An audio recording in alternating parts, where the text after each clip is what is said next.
આપણે એવી કહેવત છે કે ઘર બાળીને તીર્થ ન કરાય, ઘર બાળીને તીર્થ ન કરાય. કર્ણએ કર્યું છે. બ્રાહ્મણે પોતાની પત્નીને અગ્નિ સંસ્કાર માટે ચંદનનું લાકડું જોઈતું હતું. યુધિષ્ઠિર પાસે ગયા. રાજ્યમાં ક્યાંય ચંદન નહોતું એટલે યુધિષ્ઠિરે ના પડી કે મહારાજ માફ કરજો, પણ મારા રાજ્યમાં ક્યાંય ચંદન નથી, તમે બીજું કાંઈ જોઈતું હોય તો માગો. બ્રાહ્મણે કહ્યું કે મારે ત્યાં તો બસ એક જ ઈચ્છા હતી મારે પત્નીની, કે એને ચંદનના લાકડાથી અગ્નિ સંસ્કાર કરવો હતો. એ છે નહીં તો હું શું કામ એને કંઈ કરું, કશું જોતું નથી મારે. કર્ણ પાસે ગયા. કર્ણના સૈનિકોએ જવાબ આપ્યો કે મહારાજ આપણા રાજ્યમાં ચંદન નથી અત્યારે. બ્રાહ્મણ ખાલી હાથે જશે? મહાપુરુષો કહે છે કે ચંદન નહોતું યુધિષ્ઠિરના રાજ્યમાં, ચંદન નહોતું કર્ણના રાજ્યમાં. અને એ સમયે કર્ણએ પોતાનો જે મહેલ હતો એની થાંભલીઓ ચંદનના લાકડાની હતી. પોતે બેસતો તો એ સિંહાસન ચંદનના લાકડાનું હતું. એને તોડીને પોતાના હાથે એ મહેલની એ થાંભલીઓ કાઢીને બ્રાહ્મણને આપીને કીધું કે લ્યો તમારા પત્નીને અગ્નિ સંસ્કાર કરો. જો ચંદનના લાકડાથી એને મુક્તિ મળતી હોય તો ચંદન તો પાછું ક્યારે આવશે, હું બનાવી લઈશ મારી મહેલ બીજી વાર. પોતાના મહેલ તોડીને બીજાના જે અગ્નિ સંસ્કાર કરાવે ને એને દુનિયા યાદ કરે છે આજે. એમને યાદ નથી કરતા. સંપત્તિ તો બહુ બધા પાસે છે. અને એ મહાભારતના એ પવિત્ર કાળમાં મારે તમને પ્રવેશ કરાવવો છે. પરીક્ષિતના જન્મની પહેલાની કથા છે.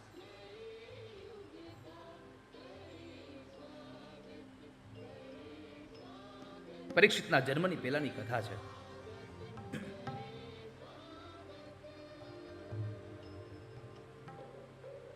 કૌરવ અને પાંડવોનું યુદ્ધ 18મા દાડે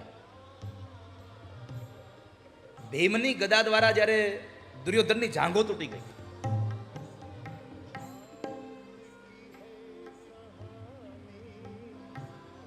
દુર્યોધન કણસતો હતો.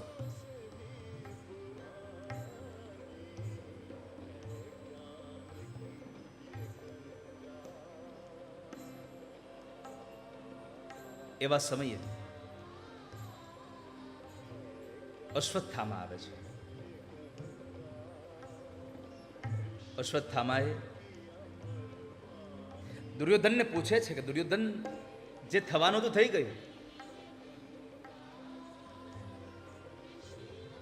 હવે તારા જીવને શાંત કર. જે થયું શાંત થઈ જાય. દુર્યોધન બોલ્યો છે કે જ્યાં સુધી 5 પાંડવો જીવે છે ત્યાં સુધી મને શાંતિ નહીં થાય.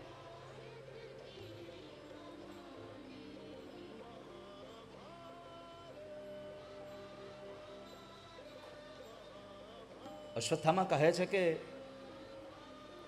પાંડવો આ સંસારમાં ન રહે તો મને શાંતિ મળે, પણ પાંડવોને મારે કોણ? અશ્વત્થામાએ કહ્યું હું મારીશ. वचन दिया सोचा नहीं होगा क्या परिणाम,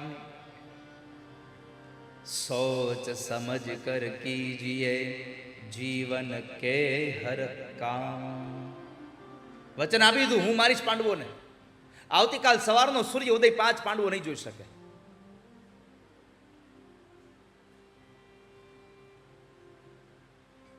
અશ્વત્થામા પાંડવોને મારવાની પ્રતિજ્ઞા લઈને બેસી ગયા, પણ પછી યાદ આવ્યું કે હું પાંડવોની સાથે હું સામી છાતી તો લડી નહીં શકું.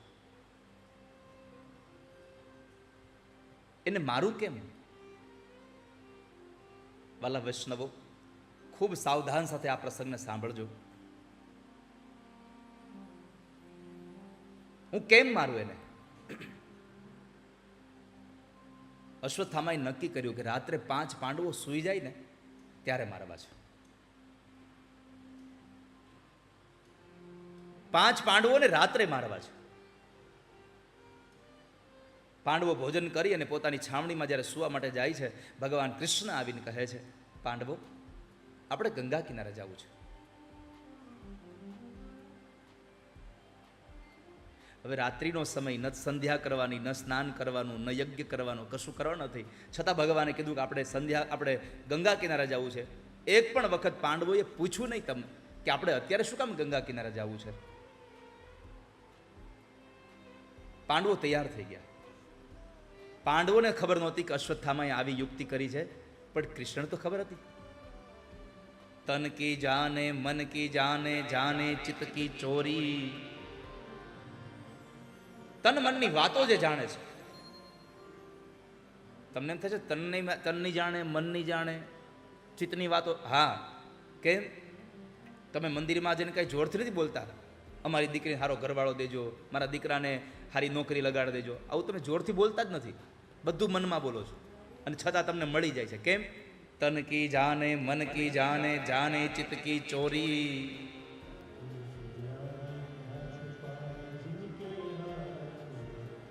इसके आगे क्या छुपाऊं, जिनके हाथ में जीवन की डोरी. કૃષ્ણ બધું જાણતા હતા. આજ પાંડવો બચ્યા એનું મૂળ કારણ છે કૃષ્ણની સાથે હતા. અને જ્યાં ભગવાન તમારી સાથે હોય ત્યાં તમારે તમારી ચિંતા કરવાની જરૂર નથી વાલા વૈષ્ણવ. જ્યાં પ્રભુ સાથે હોય.